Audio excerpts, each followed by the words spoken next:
But people just got like really crazy stories. So I'm here with Jessie Butler, and we were Insta friends at the gym. And what were we talking about? I don't know how everything came up. I think it was like we were talking about, Simple workout stuff. well, I think we started talking about like recovery or something, and then like you were like, I work at a recovery home, and it was Boom, instantly. Yeah. In the net, like, yeah, you were starting out a new job, and then something yeah. recovery wise. And so Jessie has a lot of energy, and I just absolutely love hearing you around the gym. I'm like, there she is, there she is. A lot of energy, a lot of motivation, a lot of passion, a lot of similar passions. Yes. So I actually I tried to creep your page to find out your story. I don't really actually know your story. Oh, I feel like it's so I grew up here in Oak Ridge. My parents actually got married at this church. Oh wow. Yeah. What? Yes, Okay. yes. So I grew up here. I think as like a kid and everything, I always felt a little weird. So I was always, it comes off as this right bubbly energy now because I've learned to love myself. Good. But as a kid, of course, I was very, the weird one, you know, and I'd get made fun of a lot and teased a lot. And I never felt like I belonged anywhere, you know? So then, and also in middle school. So I went. Middle school's the worst. Middle school is the worst. It really is the worst. I've got I know kids and they're like, oh, I just hate 5th grade or 6th grade, 7th grade. I'm like, yeah, it's the worst. You just wait till you get to high school. College is the best. Yeah, it just gets better as you get older. Yeah. But when you're young, like everything is so against you. You know, like you feel like everything is happening to just you. Yeah. And I was really bad in school. I have ADHD. I'm dyslexic. Couldn't get good grades to save my life. So my parents tried to put me in a private school and they held me back. So if I wasn't getting made fun of before, I was definitely I was like, okay, how'd that feel? in 7th grade too. So it's not like, you're a new kid in 7th grade. Yeah. There was great. horrible. There was no way for me to be like, parents held me back or started me a year later. Like, no, it happened later.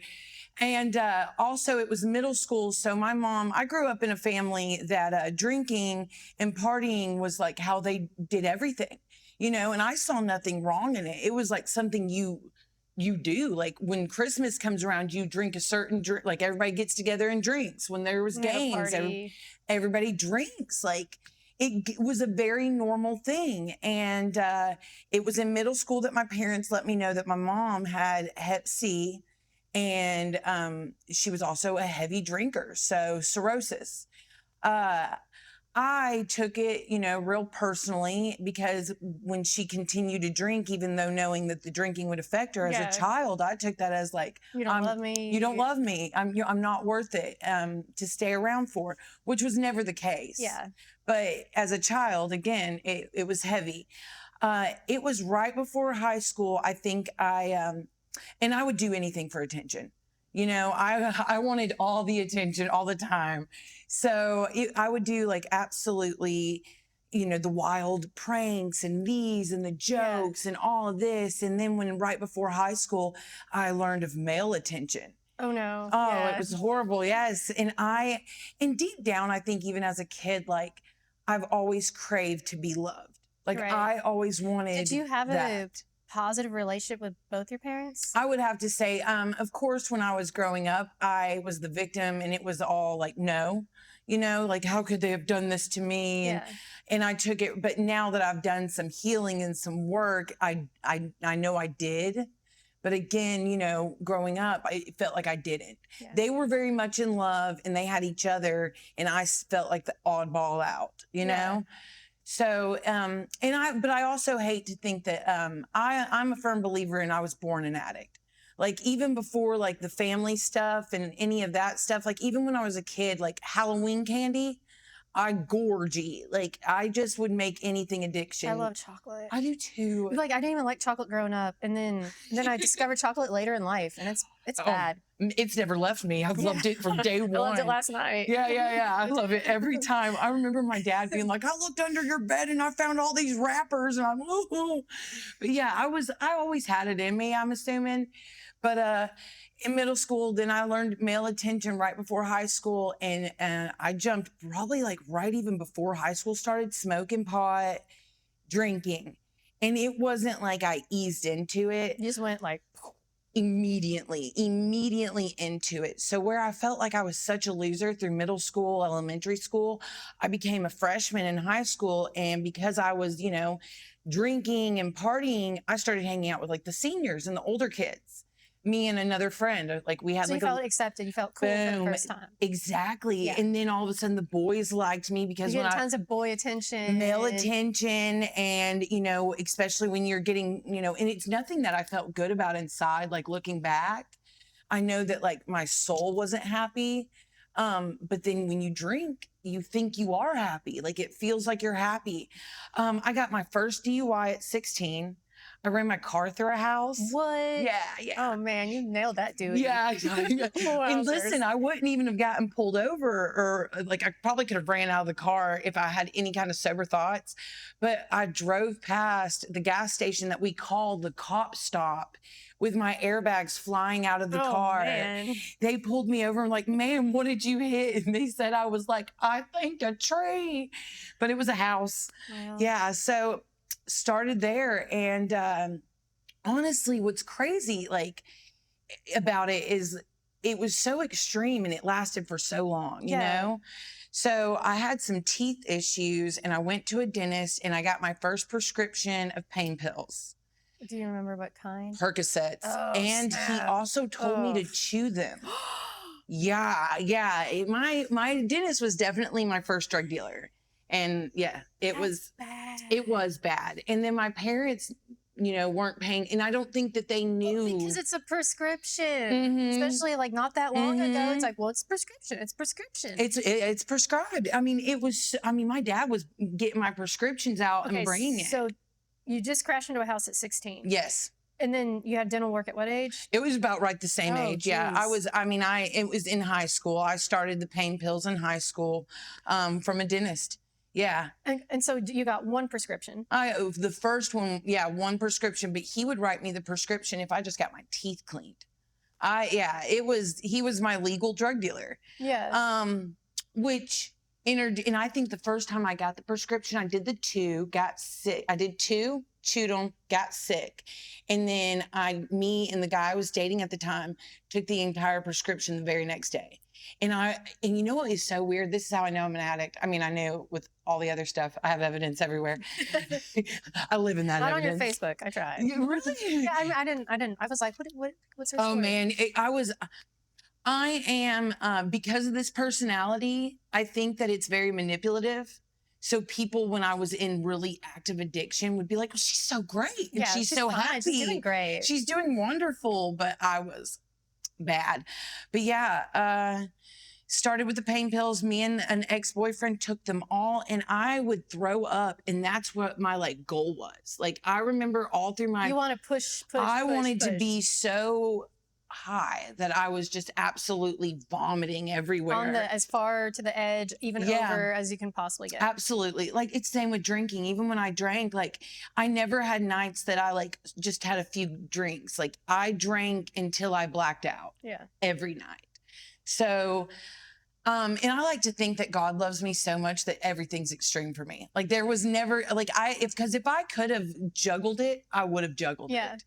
So that's the way I turn it to, like, it's a positive. That's right. Yeah, absolutely. So in high school, I started with the pills, started drinking. I got my first DUI. I think I got maybe even a domestic at the time. Once I turned 18, in really bad relationships, they'd always get physically abusive. Because you like the extreme. I like the extreme. The big love bomb. Yes. And the big blowouts I want and the big makeups. Choom. Yeah. Addicted to it. Addicted to all the stuff. As long as I didn't have to feel what was sitting in here. You know what I mean? Like, and I also think I was addicted to being a victim. Yeah. So, graduated high school. My mom was dying. And that was another thing. Like, was it the cirrhosis? Yeah, it was cirrhosis and drinking on it, so she was just forwarding the disease in itself. And anybody who's seen anybody die of cirrhosis, it's the ugliest death. Like even when I became a nurse, her death still to this day is one of the ugliest ones I had to watch. I've never witnessed. No, it was slow and they bleed and it was absolutely. And I guess the numbing became just something that it was the only way to cope. So you totally numbed out. Oh yeah, absolutely. Absolutely numbed out. Was dating my drug dealer at the time. I did get out of high school and I jumped into, I went into LPN school. So like the accelerated programs, mainly because I didn't want my mom to die and think that I never did anything with my life. So you wanted to get through that as I just wanted her to see that I was going to do something. Yeah. Started nursing school, found out I was pregnant. I told my mom. She was very ill at the time and she didn't handle it well, as any mother wouldn't. I'm dating a drug dealer. He's abusive. We're fighting left and right. Now we got a baby on the way. And now there's a baby and she knows she's dying any minute now. And she can't protect you. Can't do anything. But for me, as a 8 or 19, 20-year-old girl, I was like, how dare you, not be happy for me, I told her. It was only a few days later that she went into, she was already on hospice care, but she went to where she was just like fish. She wasn't able to talk or do anymore. And I hated her. It was like everything had built up, and here at the end, I hated her. Do you think it was a protective mechanism? Oh, I'm sure, yeah. And I've done the therapy, shout out EMDR, I think that's what it's called or something. I've wanted to check that out. Oh my gosh, it was amazing. I heard like some people squeal, like completely squeal, because you just let it all out. It changed my life. Yeah. It's like riding a roller coaster through the most traumatic experiences of your life, but you're not the person going through them, you're the outside. So I wasn't so angry at myself because, like I said, my mom went ill and I was so angry. I'd help my dad change her and clean her up. But she would do like the fish breathing and like reach for me. And I remember being like, I hate you. Whoa, yeah. And I mean, I was angry. Yeah. I was angry at the beginning stages of a really... And hormones. Oh, I'm sure. Yeah. Now that I have a teenager, I'm like, absolutely, they're horrible. Yeah. But I remember doing that the last night, and I remember going to bed, and she had all the machines, and I woke up in the middle of the night, and it was dead quiet. And I was like, she's gone. And at that moment, it was too late. Like, I couldn't be like, oh my God, I love you. Because deep down, that's all it was. You think at that last minute, you get to, So if there was anything, again, all the things that probably predisposed me to have addiction issues, if there was anything that held back after that moment, I hated myself. Like, because how could I let her die thinking this? Like, how could I do this? I was in nursing school, pregnant. I learned in nursing school, and of course I would justify anything. So they were like, well, pain medication is actually a category C for pregnancy. So during the week I'd go to nursing school, but during those weekends I used the whole pregnancy.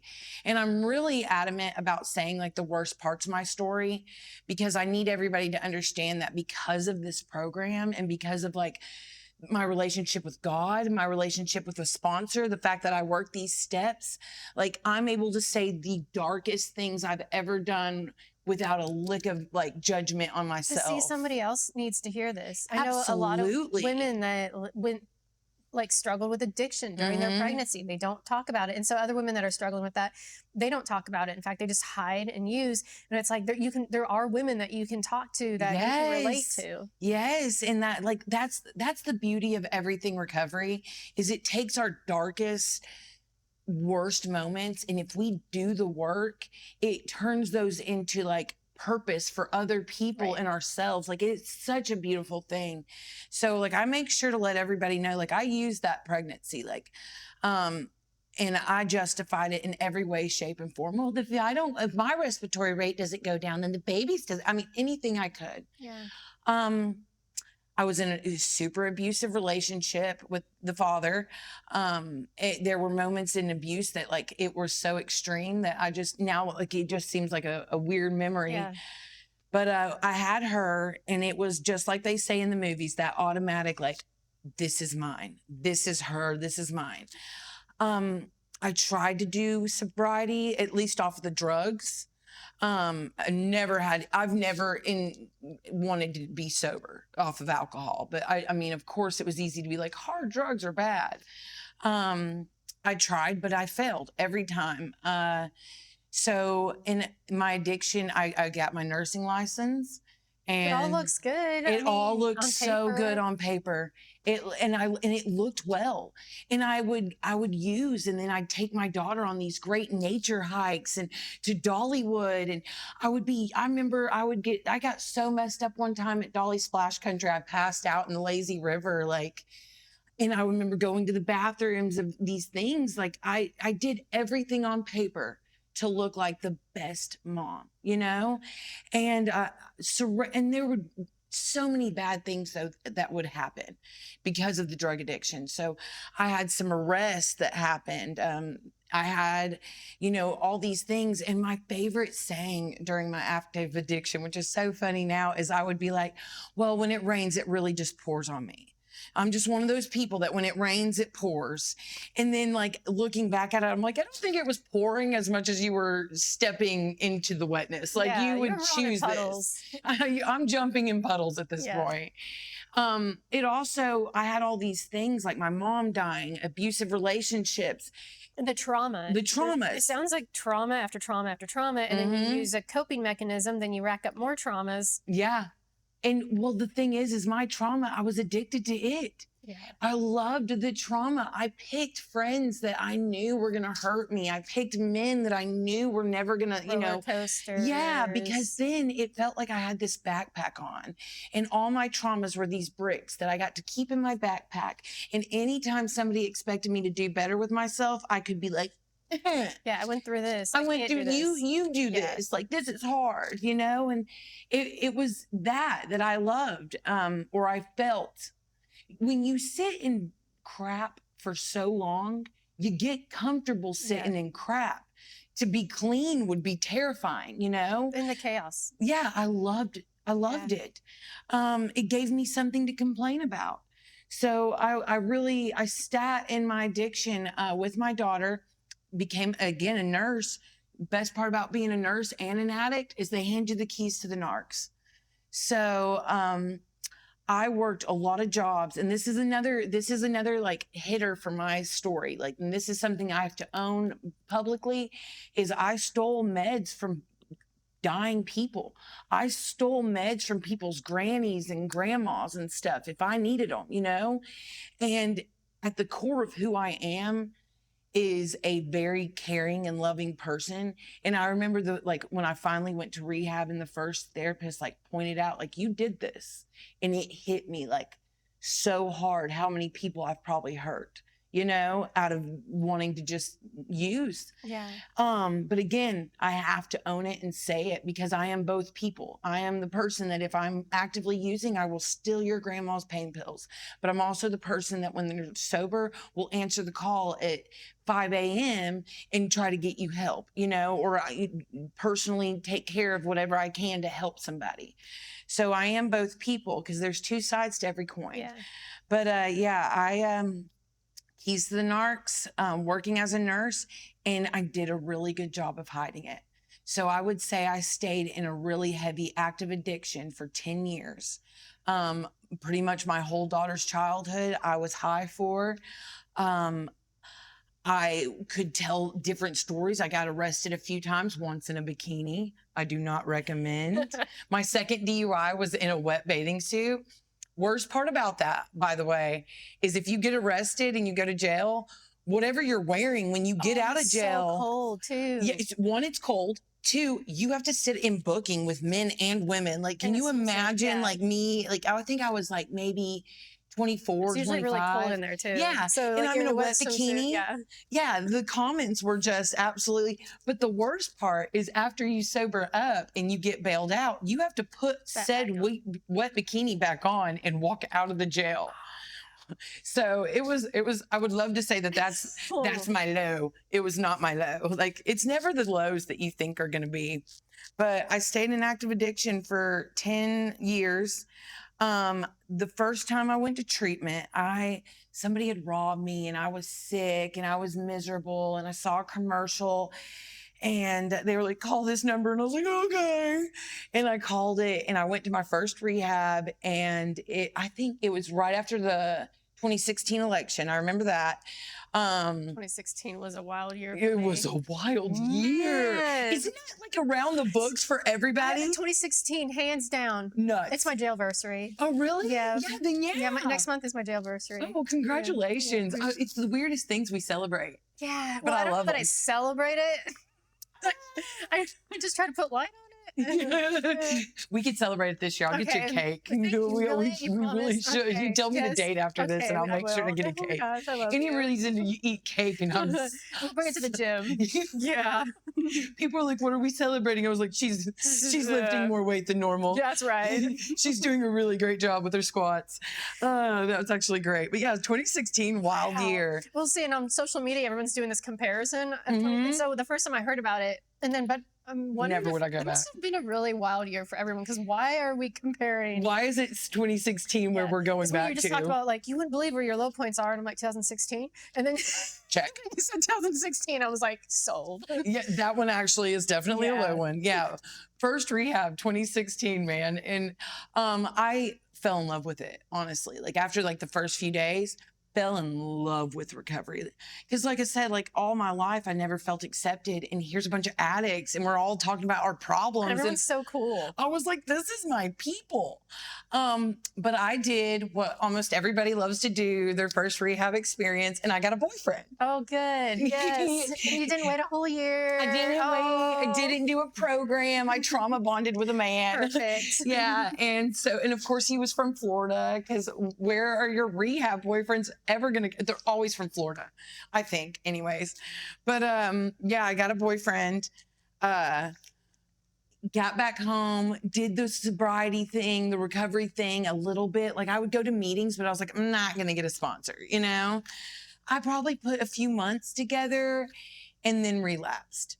And you know, that's the thing too, is every time I've relapsed, it's gone way worse, way harder, way darker, way faster. Like it's a scary thing, you know? Why do you think that is? I don't know. Do you think it's because, like, you're like, I can just do it again? I can just pick, like, what? I have no idea, honestly, why, because it's like that for pretty much everyone.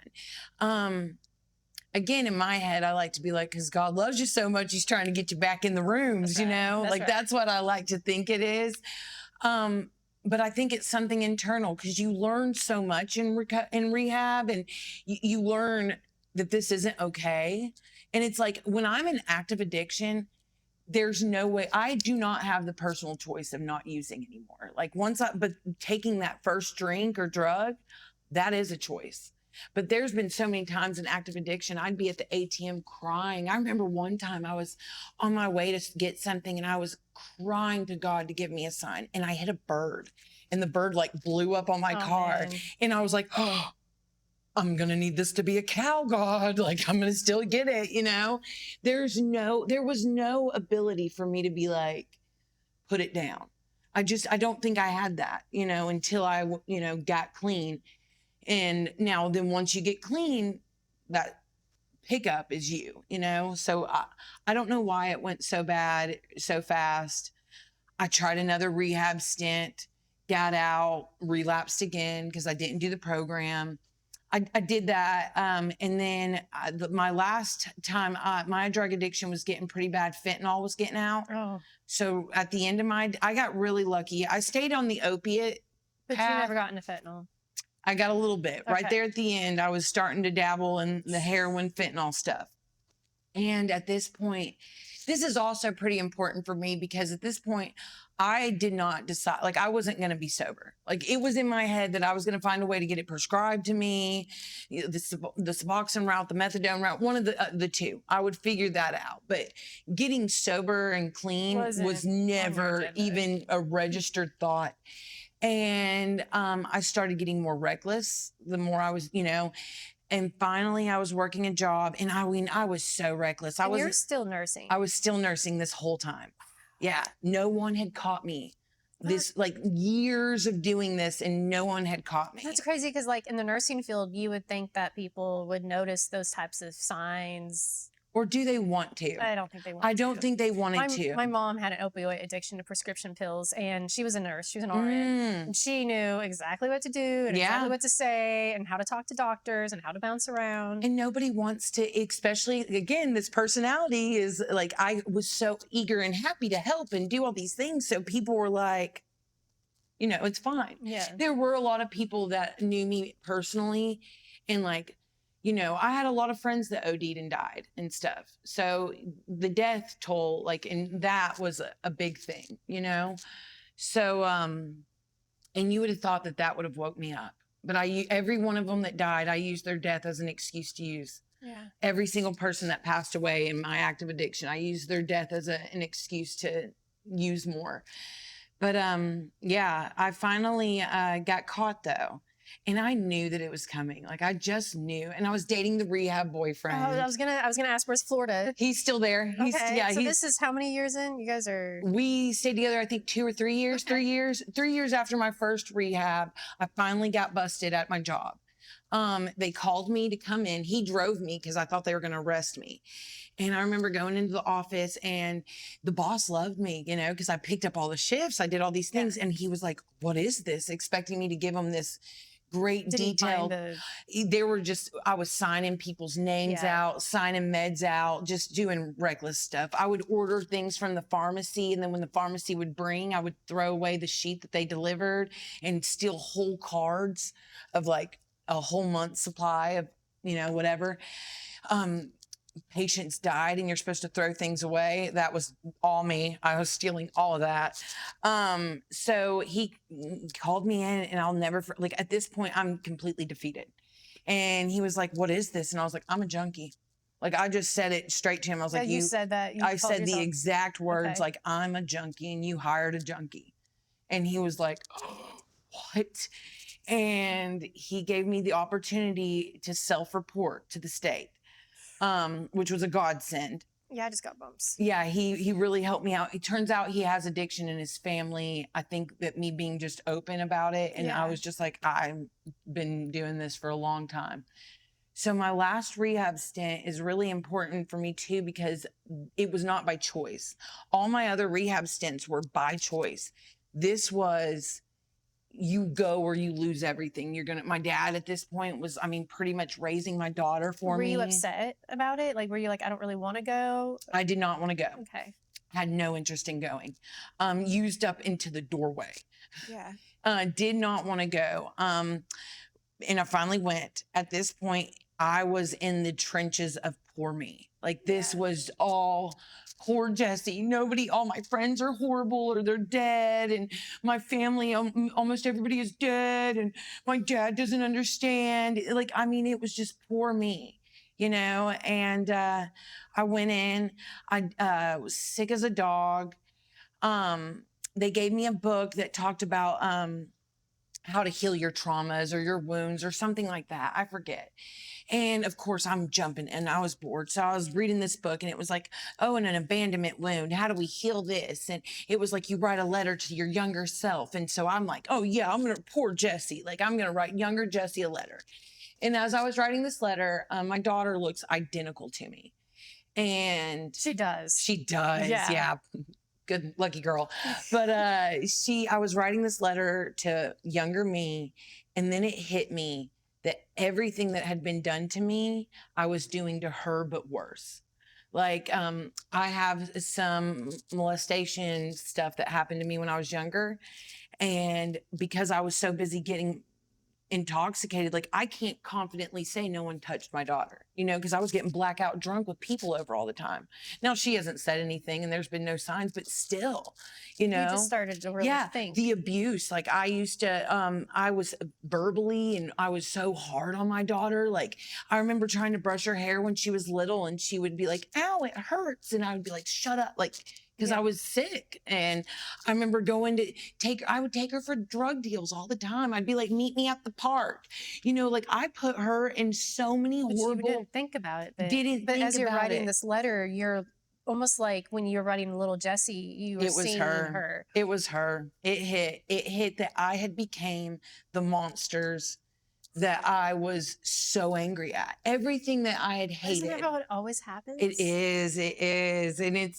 And that's the big realization. Like, but then I had this great therapist who was like, it's, the saying about which wolf grows bigger, the white wolf or the black wolf, and it's the wolf you feed.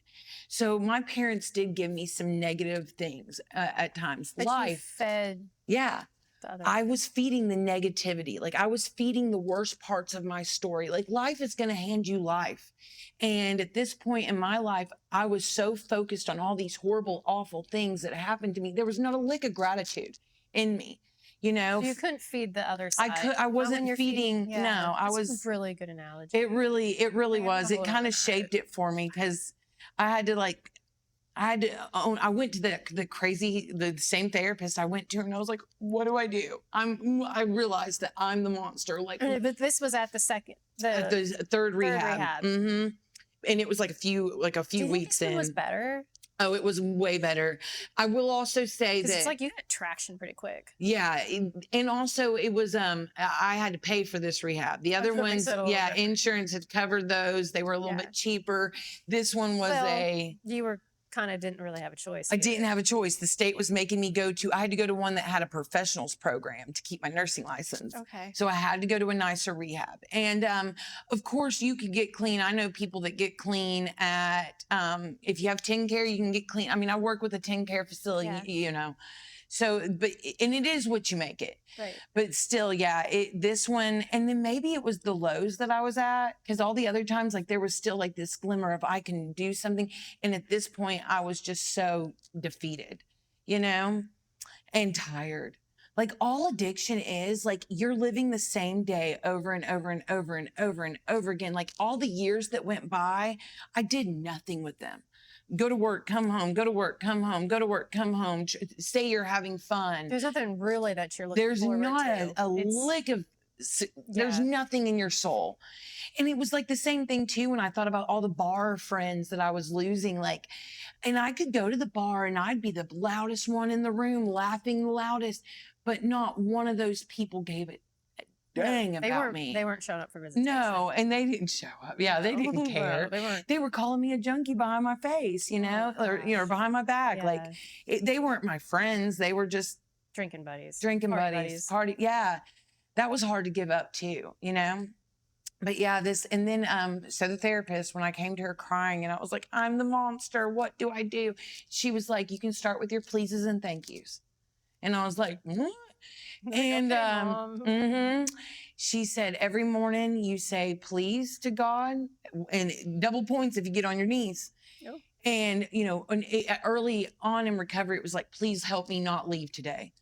Please help me see something good in a group today. Because, the groups used to suck when you're first in. And then at night, your thank yous. Thank you for this. Thank you for that. I think it was like the very first day I did it.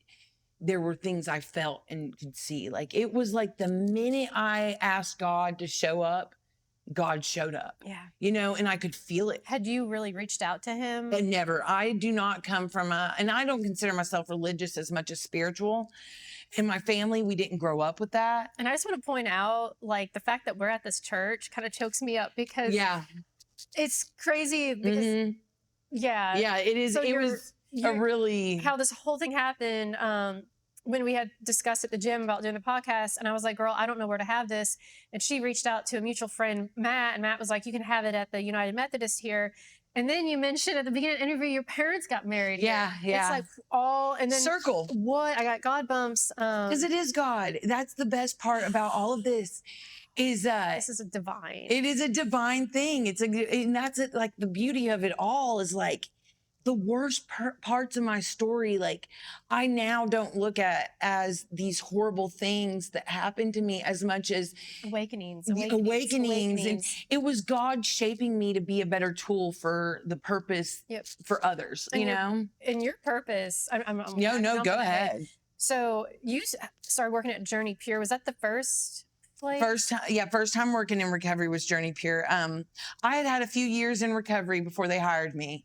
My friend I met due to rehab, he is the director of nursing. and COVID had hit, and I was like, I think I'm done with nursing, like after COVID. And he was like, try recovery nursing. So that's how that started. And you guys have at Journey Pure like an actual medical detox. We do medical detox. We take TenCare, commercial, medical detox. We also, this is my babies. We take women pregnant up to 32 weeks. We also have an all women's facility. That way, women that are from trauma. I didn't even know that. Yeah, it's beautiful. And it's a smaller facility, so they're able to feel like a home, you know? But yeah, I love my job. It's beautiful. I looked it up online. I've never actually been to Journey Pure. We have a few locations. So there's 2 here locally and an outpatient. And then there's the river is in Murfreesboro. That's probably the one you saw. It's got horses and stuff. I saw that. Yeah. It's pretty cool. It's really nice. And but again, it's a God thing. But I had a relapse before I got this job.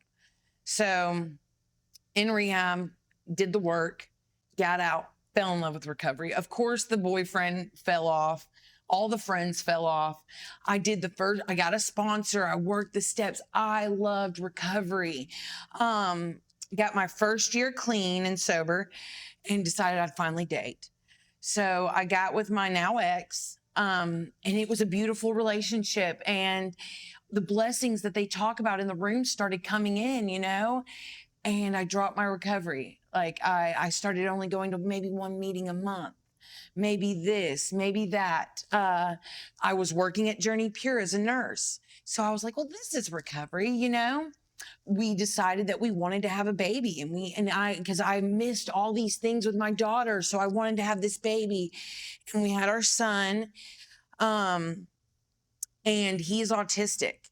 Early on, I didn't know till he was 2, but the first year was so hard because I had the support that I never had. I had this family that I'd never had. I had a good man that, you know, and these things I never had, and I could not connect with my son.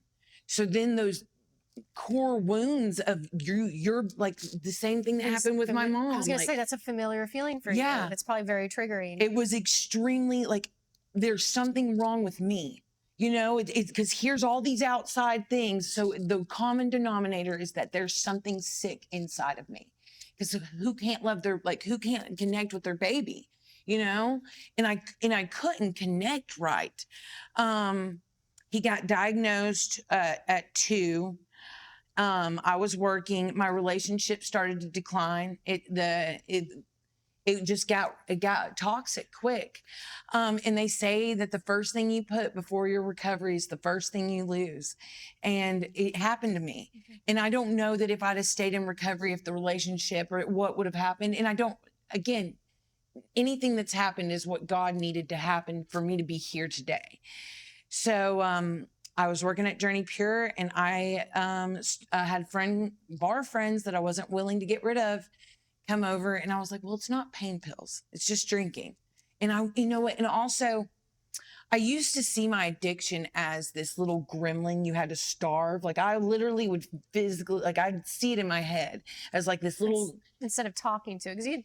You could talk to it, but instead of that, I wanted to starve her. Yeah. I wanted to keep her small, and I hated being an addict. And you hated that part of you. Oh, hated it. I wanted so badly to be the normal girl who could have margaritas on the beach, or you know what I mean? Or one of the regular girls. So I relapsed with drinking. I, not long after relapsing with drinking, got a DUI. My 3rd DUI now. Yeah. Working at Journey Pure. Were you in a bikini? No, it was cold. Okay. No. But I did run into a bush. Okay, that's cool. And listen, this is actually how I got found. In a bush? No. Okay. When I was getting arrested, my dad was driving and drove past me getting arrested. Oh. And that's the only reason that they found me. Like otherwise I'd have been sitting in jail for a few days without anybody knowing where I was. So, relapsed, got a DUI. Journey Pure had to fire me. Yeah. I actually lost my job. Were you using any prescriptions? No, okay. And that's what I would justify. Like I was like, well, I'm not on drugs. I even had a surgery. I had my knee surgery, and didn't use any pain pills for the knee surgery because I'm not gonna do drugs. But I was drinking, and I remember and I couldn't go 2 to 3 days without drinking. The relationship got horrible, because I'm drinking. My son at this point, he's doing all these therapies for his autism. He couldn't say mama at this point. I finally broke up with my ex. And Journey Period didn't, and I hid my drinking. Like I hid this well, because that's the way my personality is. So Journey Pure actually brought me back to work, not having any idea. And I was claiming that I'm doing good. I'm Yeah. back good. Because I could pass a drug test, but I was drinking. And I was only working like one day every 2 weeks or something like that. So they, it wasn't like they could see me to see I wasn't. Any changes? Yeah, they couldn't determine it. So I finally, though, it got bad enough internally. And this must have been a God thing. I left my relationship, and it was New Year's Day, and I was by myself at the house, drinking by myself on night of New Year's. And I just was like, if I can't quit, I have to call work tomorrow and quit. Like I have to go back into rehab, Yeah. Went to a meeting that very next day. And the old timers, man, they were so welcoming. Like I remember being like, I've relapsed, I've been drinking. And they were like, who cares? What are you going to do about it? And that was just because I felt this huge they were going to shame. Condemn you. Yeah, And they were like I wasn't Jessie in the middle and Fryer. Yeah, like she's not gonna be. You can't get out of the club. Jessie in the middle. Yeah, she's done for. And I got back into the rooms and got a sponsor, and this would be the first time that I think I ever really did this program for myself. Because before it was job or yeah. this or that, or this was the first time that I decided that I needed to do the work for myself. And I did, and I've been doing it. Like, I get up every morning and meditate first thing in the morning. I talk to my sponsor every day. I work my steps. I do all of these things. And, it's the best thing that's ever happened to me. And there was even like this moment too. And this is another thing about recovery. So my mom died so long ago, and there was so much pain on it that in an addiction, like I couldn't feel her. Like I almost forgot what she smelled like, looked like, who my mom was. Well, you were using. And I was using, to yeah. block all that out though. And when I got sober and clean, I remember I was driving one day and this song came on, and I had to pull over because it wasn't like I just felt my mom. Like I could smell her. I could feel her. Like and now today, like my relationship with God is so automatic because I go to God with everything now, and it's so automatic that like when I know I'm doing good, I can feel my mom hold me and tell me good job. Like I was driving back from the beach not long ago with my daughter, and I started crying because I remember thinking to myself, like, my mom was not meant to raise me on this world. Like she had to leave when I was 20. Like if she'd have stayed in this world, like we would have ended up fighting on Facebook over politics, I guarantee you. But instead, my mom has been the best mom from heaven. Yeah. You know what I mean? That's the reason I never died. Like those things, like everything that has ever happened dark in my life was just to help me, sharpen me so I can do this now.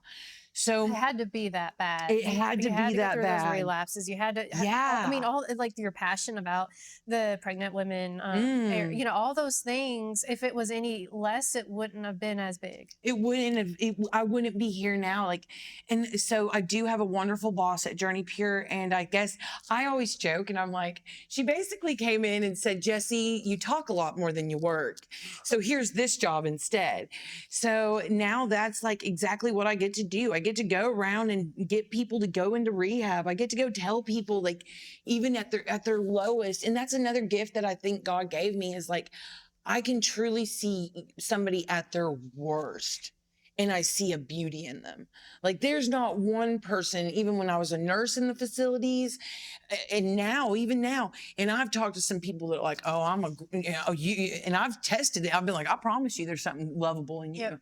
I promise you there. And you get right down in them and with them, and they're doing, there's so many, and I've lost a lot. You know, there's a lot of death. Like I said, our rehab, we've had, I think, 2 ex-patients last week OD and die. But that's why you have to work that hard. My theory is now, like, because I never knew that this job even existed. 2 years ago, I didn't even know that the job I'm doing even was a thing. So you're doing like lunch and learns? I do. What exactly is that? I'm a clinical consultant because I'm licensed. I'm still a nurse. I still got my nursing license. Woo! Shout out Tim Pap. But I'm a clinical consultant for our rehab, but also doing the business development part. So I do the lunch and learns. I go to mental health hospitals and talk to them there. And I just tell everybody I can about Journey Pure. Yeah. But also the beauty in working in this industry is we all work with each other. So even if they're not coming to my facility, if they have no insurance, give me a call. We all connect with each other and help each other. We just want everybody to, the goal is one day I don't have to have a job. Right. Because everybody is sober and clean and living their best lives. And someone's like, I need help. And it's like, there's like 50 people that show up and they're like, we're here. We're here. And we are. And it's the most amazing field. It's the most amazing community of people. Everybody in recovery that works in recovery, like, you see some of the worst stuff. Like, I've got a friend who opened Relaunch under the bridge in Knoxville. And they're a wonderful organization. And I went there for my first time. And I mean, there wasn't I sobbed going home. You know, people's stories at everything they're trying to do and where the needs cannot be met. Like, and in this field, in the homeless ministry field, yes, I call it in the trenches. Us that, in the trenches. Us that go into the jails, homeless camps, all that. The ones that work in the trenches, we work in the trenches because there's a big part of our testimony that was in the trenches. Absolutely. And what a good, like, what a beautiful thing, but it's it's hard and it's heavy. It's heavy, but you can't stop. But the thing is though, is we have it in our community, especially this East Tennessee recovery community. Like my friend, one of my best friends and my favorite people, she lost her kids in active addiction. And she got to adopt a drug addicted baby now. Yeah. Well, when she was raising the money, like we were like, that's our baby. Like if you're in the recovery community, like if you've got an issue and you come out, like it's our issue. Like we're a team together. Like we're here together to help, you know, that's exactly what recovery is. And the same with NA, AA, like I can go to a meeting anywhere around the world and that's my family now. Yeah. Like you're my family now. It's just like when I get them on the phone, the minute they're wanting recovery, I'm like, you're my family now. And they'll be like, oh, I love your energy so much. And I was like, I am you. Yeah. You are me. I was just you not long ago. It's crazy because like the most comfort I feel, the most comfortable, most at home, when I feel the most in my purpose, belonging, is when I'm in jail. Doing service, yeah, I could see that. And it's like, and I don't know about me. I've never done it. I've never gone like, on willingness. You know, why is it there? But it just is. It's when I'm inside the jail. Like Christmas morning, I literally leave everybody.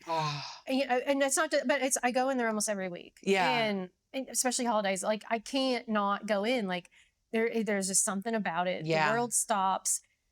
I'm just so, I mean, and I battle with sometimes I feel like, you know, I'm awkward or I'm weird, but it's like, but when I'm in there, it's like, it's like sisterhood. Yeah. Yeah. I could see that. I've never been to the jails besides when I've been to jail. We have different callings. Yeah. I've never worked. It's still the beauty of it all comes together because a lot of the girls that I work with, when they get out, they end up going different places. Oh yeah, for sure. We get them all the time. Yeah. But exactly what you're talking about, though, because when I go to my facilities, like my women's center, I was there this week. Love those girls. Yeah. Love them. Like I just love, or even go into my co-ed facility, the men even. Yeah. Even being able to see men be able to talk. And that's another thing that I love too. Like being able to be like, hey, it's okay. Like it hurts. It's okay to hurt. You know, let's talk about it. Well, and when you're, okay, so like when I was in the trenches, somebody loved on me. Yes. And I knew how much that meant for me. And then now I like to pay it back, you know? Oh my gosh. And so when you love on someone when they're in, and then they're like, they hold on to that little bit of hope that somebody believes in me, I can do something, and you might never see them again. Yeah. Or like homeless ministry. you might check on someone and then you don't hear from them from years. And Yeah. then out of nowhere, you see them at some random place and then you realize what an impact you made. And we don't do this kind of different, your work's a little different than my work, Yeah. but we don't do it to, oh, I feel really important about myself. We do it because we know how much it matters, because it mattered to us when we were in our journey. Yes. This is what I keep telling myself, because again, I didn't know this job existed. I'm going to move however God tells me to move, and I'm going to trust, and I'm going to be me. Yeah. One thing that is hard though is sometimes we'll love something somewhere that God's got us, and then that door will Oh. close because He's got something else. But if you're anything like me, sometimes I will grip onto that and I'm like, no, no, no, this was Same. mine. And Yeah. God's like, it was yours for a moment, and now I'm pivoting and I'm pruning. And so if you're listening to this and you're Yes. going through that, just know that those pruning seasons come, but so does the next chapter. Amen. I'm so glad that you said that, because it hasn't happened for me with Journey Period, but I would hold on for dear life. It would be such a hard time. I've been through that a few times. I remember my very first ministry gig, and I joked that it was a crash course on everything what ministry shouldn't be, and I'll just leave it at that. But I held on to it as long as I possibly could, and I look back at it and I was like, God showed me all the things I needed to, and then He got me out of there just in time. Yeah. And just other things that I've done in ministry work and serving. And I'm like, but God, I'm trying to serve you. And God's like, I'm trying to tell you I have something else I'm going to need you over here. Yeah. Like, yeah. Hello. And then I'm like, oh, because a lot of times you can still feel Him all around. Oh, yeah. When He's pivoting you. Or all the pruning. time. Yeah. All the time. I talk to the birds. I talk to, I tell them everything. Like, I'm going to try my best to do what I feel God's called me to do. And that's to love and light as best as I can. Especially for the people that can't do it themselves right now. So you working in the field, I'm going to pivot. You have a Mm-hmm. fantastic story. Thank you for sharing. Yeah, thanks. Side note, before I forget, I did some research on this church. It was one of the first 3 wartime chapels. Ooh. And they had 3 Army chapels as part of the Manhattan Project. This is Oak Ridge, Tennessee. So the secret city where they built nuclear bombs and stuff. Anyway, so some big history here. I just want to say that before I forget. Now I'm curious, as someone that's working in the field, and we're seeing all these different types of drugs coming out and overdoses, and now the scene has kind of changed. What kind of drugs do you think are going to start? It's the gas station drugs that are jumping and are huge. So those blue bottles. Yes. I actually approached a distributor as he was trying to convince me. Well, at first he was convincing an elderly woman in the gas station that it was feel free. He was like, it's just a natural herbal supplement like you would take at a farm, pharmacy, like, it's just herbal, it's all natural. And I walk up to him because I knew exactly what it was. Yeah. And I played dumb. And I was like, so you're telling me this feel free? I was like, I won't it won't cause like a relapse, or it won't send me to rehab or anything. And he's like, no, it's not addictive. And those little blue bottles, they're selling right at the register, and people are going to rehab left and right over them. Left and right. And now insurance is covering them. So there's that as a good thing. Insurance. If you have insurance. If you have insurance. Well, and then but still the kratom, the gas station drugs. You would think it's like those energy shots, but the opposite. Like, it looks very natural. And so we have these gas station gummies. Yeah. And then I heard that meth is making a huge comeback. Meth has been. Well, it's been around for but it's like, I heard it's pretty prominent. Worse. Yeah, it's pretty prominent. Yeah, I get a lot of them on meth. But I heard that with the attempt to kind of cut back on the fentanyl, making the fentanyl a weapon of mass destruction. Yeah. That's actually could possibly now the meth is coming up. Yeah, I get them all. That's been around for a while, but that's. It's getting used more as to get off. Like, I had one the other day that was like, well, I've been doing meth to get off the fentanyl. Yeah, because I mean, with the making fentanyl a weapon of mass destruction, I do worry also in that, and I see a lot of good from that too, but there's going to be some bad also. There's going to be, well, then also, overly criminalizing addicts, you're not giving them the opportunity. Like, again, I'm an addict. The same person that does this and helps other people. you've got to get them an opportunity to do the work. And now you can't also overly baby an addict either. It's a very, because I had a friend the other day and he works in the field, and he was like, if you take an addict and you hand them everything and you give them free rent, free stay, free this, here's a ride, do the, like, then you become addicted to the system and milking it, because you want to become productive people in society.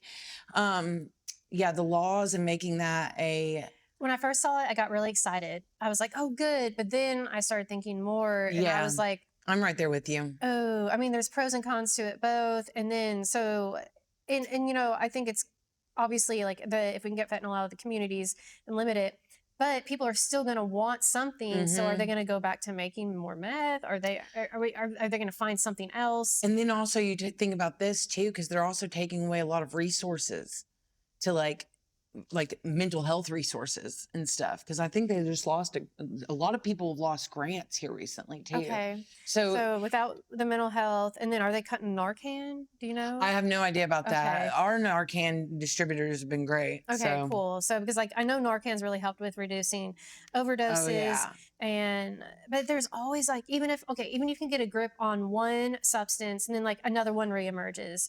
And oh man, I mean they also do. Have you seen where they do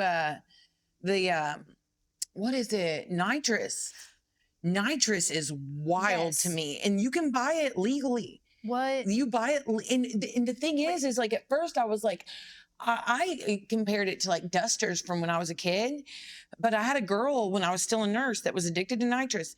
You buy it at like these gas stations, smoke shops and stuff, and it looks like a big Yeti cup. It has a straw. It looks like a Yeti cup, and it is nitrous. And they're just huffing this stuff down. Yeah, it's. Well, there's that. There's bath salts. There's tranquilizers. There's and then there's always like a new concoction. There's things that are 100 times more potent than fentanyl, and it's just it's coming from China. It's coming from the South. It's like it's coming from everywhere, and I just what is the solution? For me, so I don't think they're ever like the enemy. The enemy is always going to be out there. The drugs and stuff are always going to be out there. But if we die down the stigma around asking for help and telling people that you're hurting, if we die down the stigma of getting help with your mental health, and all of these things, if these conversations are had in high schools and prevention, and also like I remember my first time going to rehab. I was late 20s, mid to late 20s. And I remember not even knowing that that was like a thing. Like it never even occurred to me that there was a place I could go and quit this.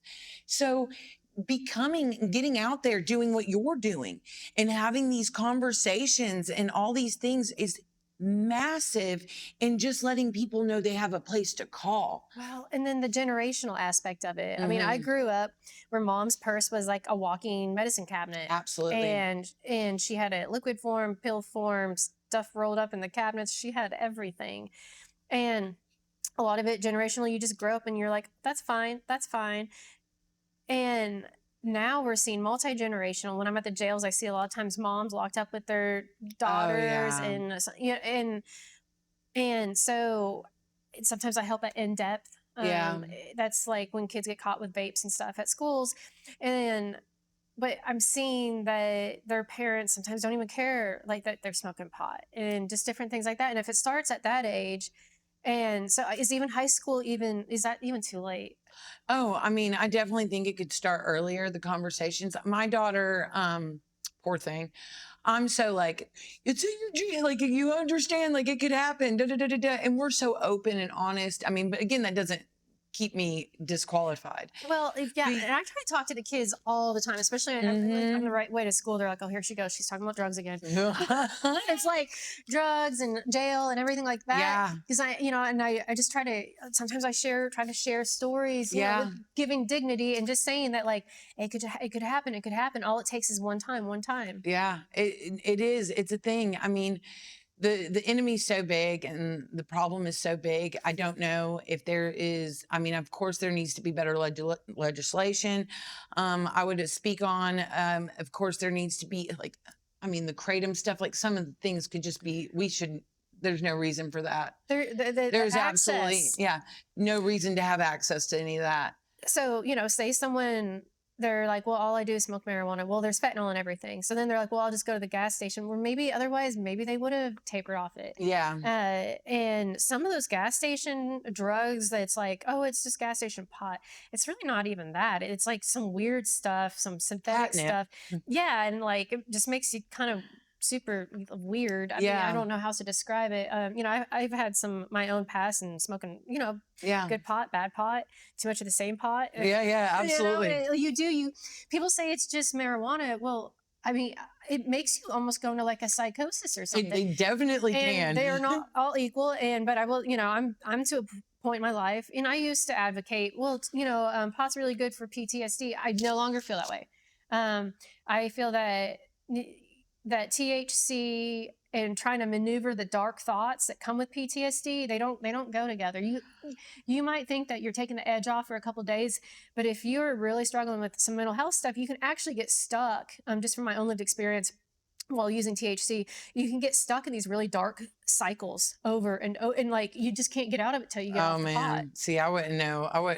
I have no clue about any of that one stuff because it's never been on my on my thing. Well, I could imagine it could though. I used to think, well, it's pot, it's gross, it's natural. Like, I made all these excuses. I tried to find verses to back it, but no, in my own lived experience, I say, especially if you're like, well, I'm a combat veteran, I really need this. I'm just telling you from my own experience, I don't think that that's THC, the route. That's not the route. I tried it. See, for me, the biggest thing that I know that works for me is that I want a life that I don't want anything to numb me from. I want a life that I want to feel everything, you know? And because at the end of the day, when I was smoking, when I'm drinking, when I'm doing any of those things, it's because I'm not happy in here. Right. So my only goal is to make sure that I want this. I want even the bad parts of this. Like I want even like the worst parts. You want Jessie. I want to be Jessie. Yeah. I want to be able to hurt when it hurts. Like I had to get my dog put down like the other day. Yeah, I know. I love her so much. R.I.P. Bonnie. But I remember it like that day, like how lucky am I that I get to feel this pain? Because that's the thing about life is it's all yin and yang.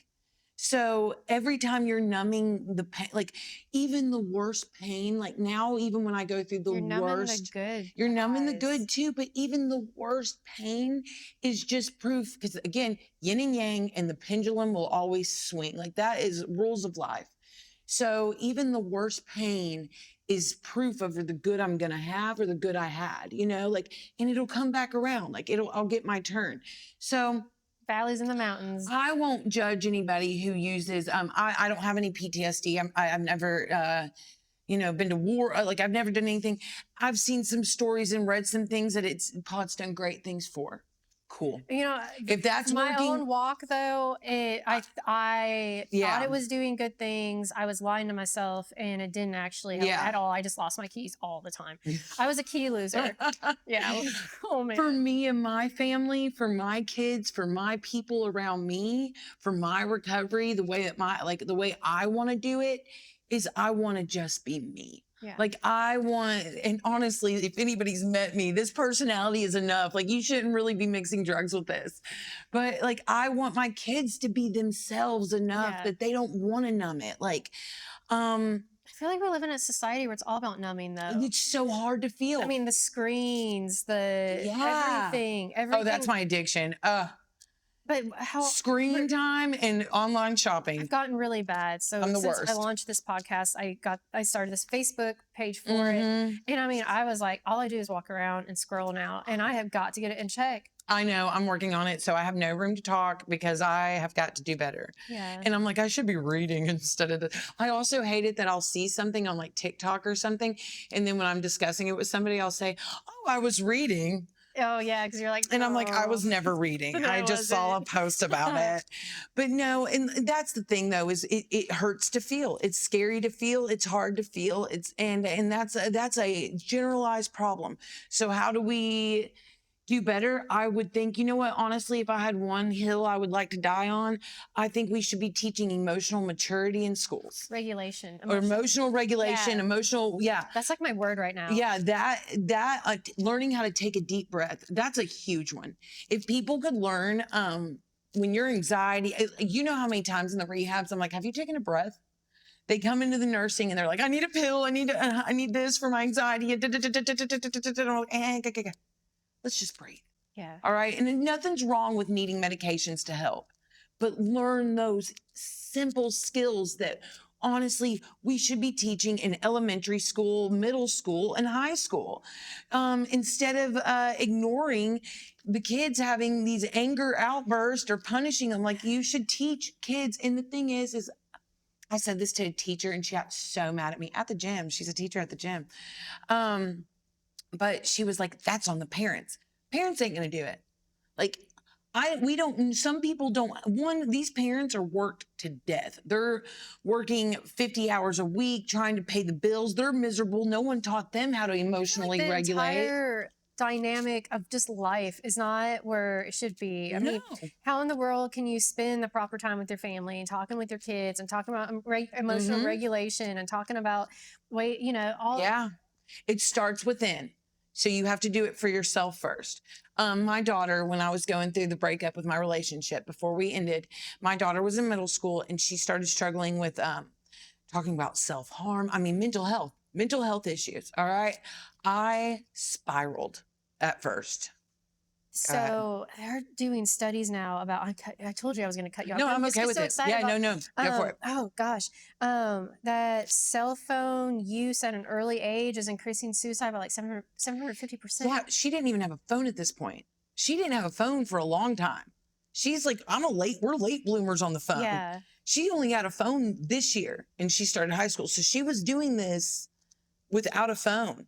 I was so anti-phone and tablets. Yeah. She did have a tablet. So, but anyways, she was doing horrible mental health wise. I started to spiral because as a parent, we take our children's lives so personally. Yeah, well, we feel. Yeah. Like I don't know if fathers feel the same way. Maybe some do, but I feel like especially mothers, like we feel sometimes even worse. Like I see my daughter and she might hurt, something hurts her feeling, but for me it hurts 10 times. Yeah. And now the trick was, now I don't know if this will work again. It just worked this time. I decided, again, I took recovery and I put the steps on everything. So I was like, the only person I can change is myself. I'm not regulated. I'm freaking out. I need to pour into myself. So I started pouring more into my self-care, take care, and my daughter is now doing wonderful. That's another thing too. My son. Anything has a lot to do with your self-care. Me. I take care of me so I can better serve them. Yep. And that's with everybody. So my son now, I talked to you about how when I first got sober or first got back in the rooms after my relapse and got clean and sober, my son could barely say mama. Now he's saying full sentences like mama, fix it. It's broke. I mean, he is excelling and I could give a lot of credit to his therapy and the stuff, but I think it's coming from within. So maybe some of the parents, before we focus so heavily on your child and how am I going to prevent and block and do things off us. So I've been, attachment therapy. Yeah. Have you ever heard of that? No, I mean, I'm sure I have, but it's like all these different attachment styles and some people think it's hippy dippy, but it's like really helping me. Yeah. And that's why like regulate is my word right now, and learning how to like self-soothe and stuff like that. And so I feel like overall I'm at a more and you're able to do so. They do it. They feel it. Adult me talks to child me. Because we all have our inside, and that's where all usually the weird that's where all of it is. And it's like adult me is like, you're loved and you're heard and it's okay. And I got you. I do the tapping. I do that with tapping. Yeah. You know what? 110%. I think that now there were like things that I envisioned as a kid. Okay. So when I was a kid, I used to love X-Men and I loved Storm the most. Okay. And I would go outside and I would pretend that I could make the wind blow and stuff. Oh. And now all growing up me is doing is getting back to her. So instead of like moving the trees, I want to move people. And you know what I mean? Oh, Like sweet. it's all about like like your 20s and all addiction and all that stuff was, or maybe some, and your 30s, like all teens, 20s, 30s, all of that for me was me losing who I truly was as a kid. And now what I'm doing now is loving who I was as a kid, that weird kid that nobody made feel like. Now I love her. I love her so much that nobody else has to, like I think she's awesome. Like, and now I'm able to be my most authentic self. And it's so far, it feels like it's helping other people, including my children. And so I'm hearing similarities, like my own journey and like loving my inner self, and you're loving your inner self, and whether it's addiction or mental health, it comes back down to self-love. I'm not talking pride and vanity, but just a genuine self-love. I remember when I first started my steps with my sponsor, and she was like, well, list what you like about yourself. And I was like, oh, I'm funny, and things like that. And now I could go on. And that's another thing, is finding my purpose. Like I think every person here has a superpower.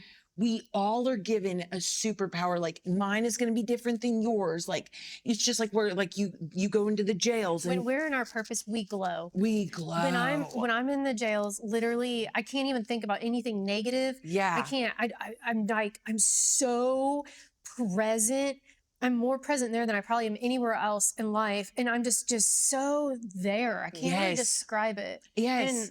And it's about helping others. Like it's about loving yourself so much that you just naturally help. Well, I think that somebody. Holy Spirit gets involved, and you're walking in God's purpose, and you just feel so close to our Father, and that you got that peace that only comes from Him, because you're walking in His purpose. And every time I go in the jail, like I'm always like, Lord, let every word that comes out of my mouth be of You. And that's beautiful. I love that. That's that's well, I have to say that. Yeah, say it out loud. to talk to myself the whole time. Yeah. But I love it though. It's such a beautiful thing. It's really all of it is God. All of it is just a beautiful thing. Yeah, I don't know. The world is headed in a rough place. It's supposed to, though. It is. And I think that there's a reason that at this point in time, there's a group of us. There's a lot of people like me and you. Yeah. I've been hearing this from so many, I call them servants. So many servants of God are like, there's something happening. There's something in the energy. It's something. And then the way that we're all being united. And I know like God's always united His servants, but like there's something I think there's something different. It's deeper. And it's like the warriors are really like, they're gearing up, and then the people are crawling out of their trenches and they're becoming warriors. And like, I like the lack of the unity and lack of like, we're not competing. Like usually humans like to compete against each other. We're like, oh, you got them. You got it. Okay, cool. Let me know if you need anything. Yes. And I tell my friend that now, like, and it's also like, you can see it on people. People that move real sketchy and sneaky and did it, like you can see it, smell, and you see it, smell it, and then whereas before it felt like you couldn't, and now I tell my friend all the time, she's just glowing and beautiful, and I'm like, you are a walking poster board for God, or a billboard. I'm like, you're a billboard for God, Christ, and you could just well, and I'm noticing more, and maybe it's like because maybe it's my own walk. I don't know, but it's like we're gravitating towards each other more. Yes. And it's beautiful. Yeah, it is. It's going to be beautiful. So I try not to and if anybody looks on my Facebook, they'll see, I can easily get very in my fear. Fear is one of my biggest character defects. I want to control. I want everything to work out the way I want it to work. And why can't everybody just love everybody and do what they're supposed to? But that's not the world. So like all I try to do is like when I do feel those feelings of fear and control is I try to immediately switch it to excitement for exactly what you're talking about. Fear completely can control me, and it absolutely steals my peace. And then I think about all those missed opportunities that I had. Not even what I'm doing to myself physically. Like what am I doing to my heart? Oh my gosh. My physical heart. Oh yeah. Like what? Yeah, no. And it just absolutely gets you though. It's the worst. Fear is I don't mind grief too much. Like other people struggle. Grief. Yeah, I don't mind that one. But I would say that fear of the the future and everything. But I mean, and then I'm future tripping, which I love Yeah. to do because I'm still an addict. So if I'm not careful, like I'll get into my addicty tendencies, want to control everything, and everybody should do what I want them to. And, you Yeah. know, but yeah, there's something happening. Yeah. There's like a collective coming together. And I just want to ride that wave. Yep. You know, I'm just going to do my best job riding Well, that. and spiritual attacks, Mm. the closer we are to doing what God wants us to do, and we're on our path and we're on our purpose, and especially we're leading people to Christ, we're helping people heal, we're going to get spiritual attacks. And Satan would absolutely love to take over us with fear. Yes. And then we derail our witness, or, and sometimes it's, I might do so good in one area of my life, but I'm just like sucking in the, just doing terrible in the other aspect of my life. And, and then the shame creeps up. Oh, girl, call me anytime. I don't know what it is that God gave me, but shame doesn't live here very, very well. I battle with it, and I'll feel like, oh, I've kicked shame's butt, or Yeah. and then he's like out of nowhere, I'll get this imposter thing, or this will happen, or that, and I realized it was yesterday. I was really meditating on shame, and I was like, I haven't controlled, even when I didn't think it was controlling me. I've had so much shame try to steal. Yeah. Every day, peak in my life. You know what did it for me? So where my mom was sick and would drink, because it's really easy as a mom to do the shame guilt thing. Like it's so easy, you know? And my mom would do, she would get drunk and she would be like, I should have been a better mom to you. And all I heard is, I'm not good enough for you to feel good. So now, like, I know there's times I could be better. I'll say sorry and I'll try to do better. But as far as like beating myself up, that ain't hurt. That's just hurting us all. And it's also, we're here for only a short period of time to have a human experience. And being a human means I'm going to sin all the time and I'm not going to justify and be like, well, I'm a sinner. What you're gonna do. I hate it when people are like, I'm just a straight shooter. So they tell you that you look fat or something. Yeah, that's just who I am. But when I screw up, I really love it. One of my favorite character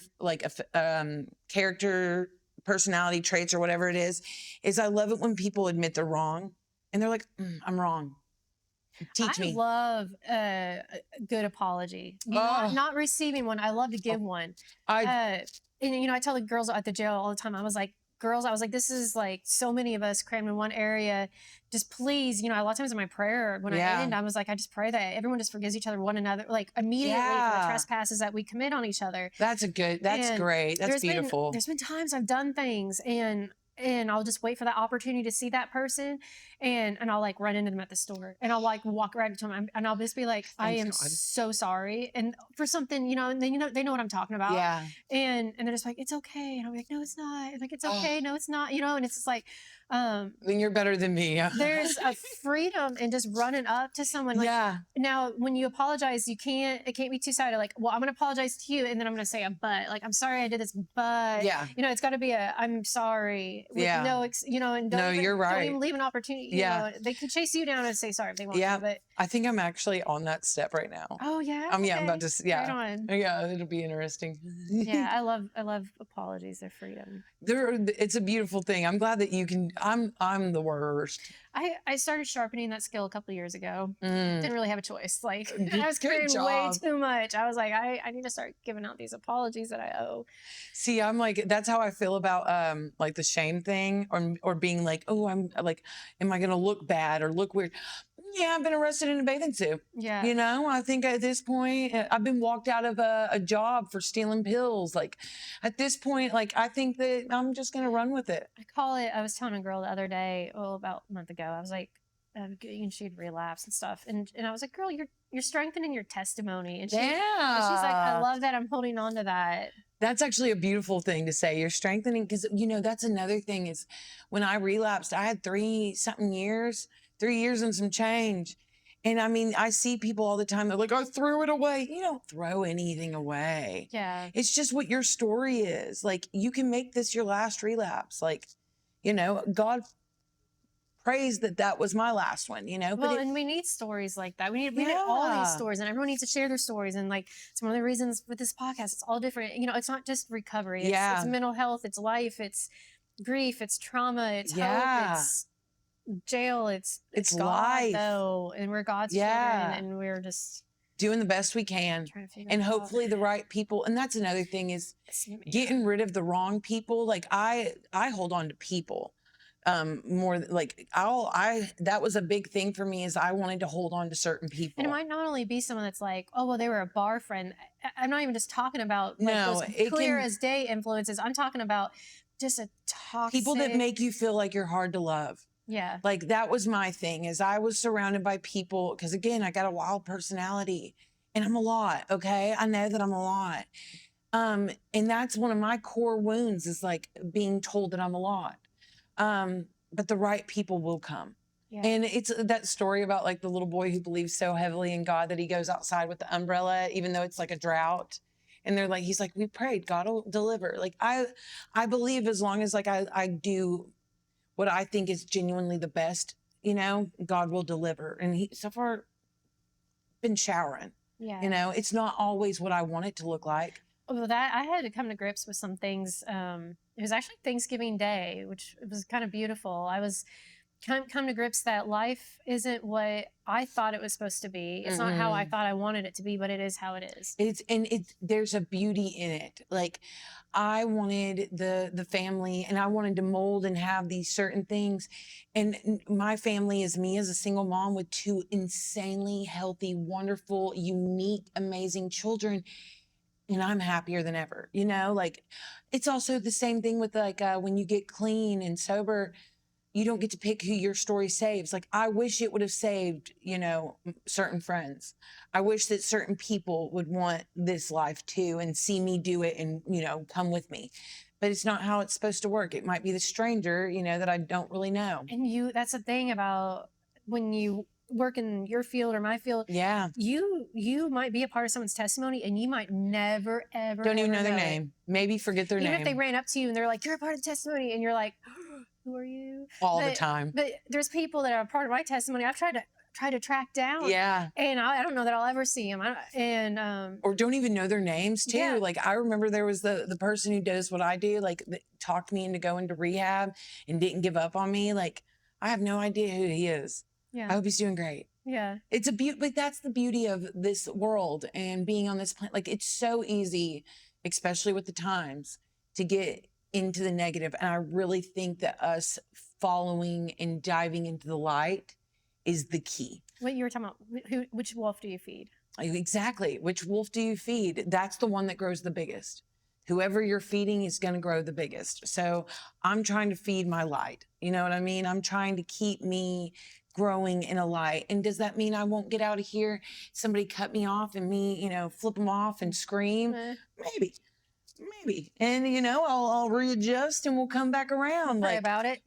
Throw it, my bad, God. But it's a beautiful thing to be able to live this life. And again, I think that the goal is teaching people how to deal with the emotions, teaching people how to navigate without having to numb from anything.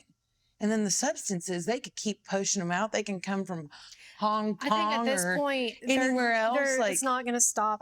There's just no way. There's always going to be another you could cut darkness. off every ship and every plane and every vehicle, and then they're going to be making It'll sheds, still, it doesn't bathtubs, matter. Gas stations. It will find its way. The only true way to like drive that darkness out is the light, and not just saying the light, like. Because we all have a little darkness in us. Like, it's to see that and to not run from it and hide from it and understand it's all yin and yang. Like, the dark in me is, again, the same part of me that holds the beauty, too. Like, I'm the same, you just have to feed them differently and not shame it. Like, that's the other thing. Where I used to think of myself as this nasty. They say that the parts that are gross and ugly. Don't shame those. Don't hate them. Don't shame them. Yeah, you just talk to them. That was what I did. I hear you. Yeah, I hear you. I see you. I love you. Thank you. That's literally what my you therapist protected says. me when I needed it, but you let her go. Like now I like visuals. So I used to visualize me as the junkie me, as this nasty little thing in a cage, and I had to keep her small and tiny. This version of me, though, I see her as a hurt little child. Now I can't let her out of her room without some supervision. But I take her for walks when she's starting to get achy. I take her out and do things with her.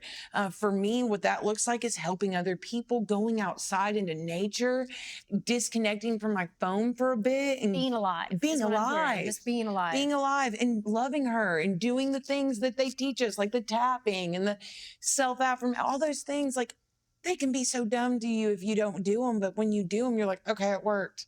Like, take a deep breath before you jump. Like, it's so easy to feed the negative, but that's a pit. Well, yeah. How do we do? What else did we not cover? I don't know. I feel like we did pretty good. I think so. I don't think anything. And it felt pretty happy. Yeah. Good. Yeah. Really good All right. energy. Right I on. loved it. Okay. Divine.